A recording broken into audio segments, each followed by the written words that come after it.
What were you like when you attended Our Lady of Mount Carmel Grammar School and Oratory Prep? Well, Our Lady of Mount Carmel, it was a grammar school, so I was up until, I guess, 8th grade there. And I was a pistol, you know. I mean, I think I was like kind of a feisty little kid, you know, running around having a lot of fun with his friends. We had nuns in the school, and so they kept us in line, you know, really in line, you know. So we all went out and get crew cuts, you know, so they wouldn't be able to grab onto anything, you know, kind of. We were kind of like, in the whole school, our class was known to be the toughest kind of like to handle.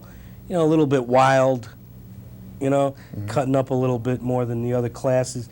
Catholic school was like a great like experience because, you know, once you got out of it, man, you were like a wild man. Did that prepare you for your role as Martini? As Martini? Yeah, like it was a little bit of the same kind of feeling, but no, that's funny. Martini was great. I mean, when Michael Douglas produced that picture, that was like my, I did the play, I did off-Broadway play, and I loved the character, I loved the book, and when Michael produced that picture, that sort of brought me out to California. That was my first trip really to work out in California. I'd been living with Rhea and working, Rhea Perlman, who's on Cheers, a great show.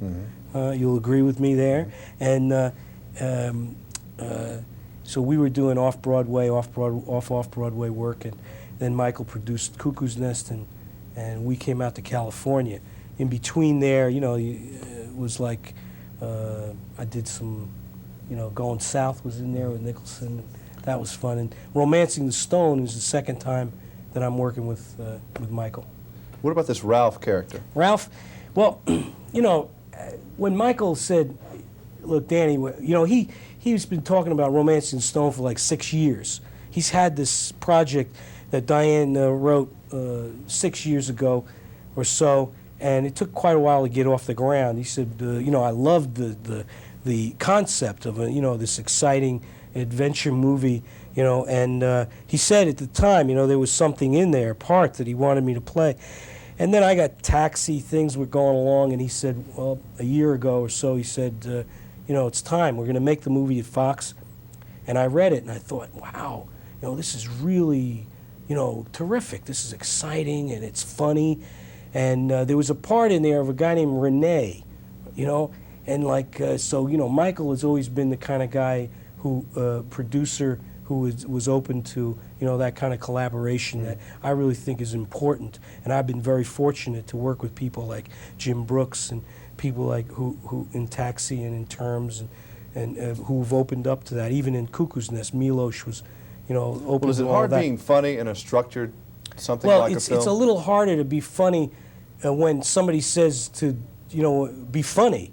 You know what I mean? In a sense, when people structure it really tight, you have to like, you know what I'm saying? It's kind of like a little bit more difficult when somebody gives you that objective, and then, you know, it's better to be spontaneous to a certain degree. Romancing the Stone and the character of Ralph gave me the opportunity to add like some backstory to the character and contribute and make myself a little bit more comfortable with bringing this guy from Queens out to the jungle where he was stuck with this insurmountable. And you have to do it like, you know, I did all of that. I ran down the hill. The first time I ran down the hill, I mean, I was like, Zemeckis says, Bob Zemeckis, the director, says, action. I run down this hill, and you know how you are in the hill, it's like so steep, it takes over. My feet are going like crazy. I tumble, right? I roll on the ground. I get up. Now, I'm everything I could do to keep from laughing. Excuse me. Anyway, I'm like, you know, I'm like going crazy here. I'm running like crazy, and I'm shooting. I'm trying to defend myself, and we get to the end, and the cut. I hear the loudspeaker, the megaphone, and I lay on the ground, and I'm like, you know, my heart's pumping like it should be pumping. You know, I mean, never. My shirt is going boom, boom, boom, boom. I'm laying on my back. I'm laughing. I'm hysterical, and you know, and I was exhausted. And I lay back and I look up at the sky, you know, and then I hear in the loudspeaker, "Let's do it again."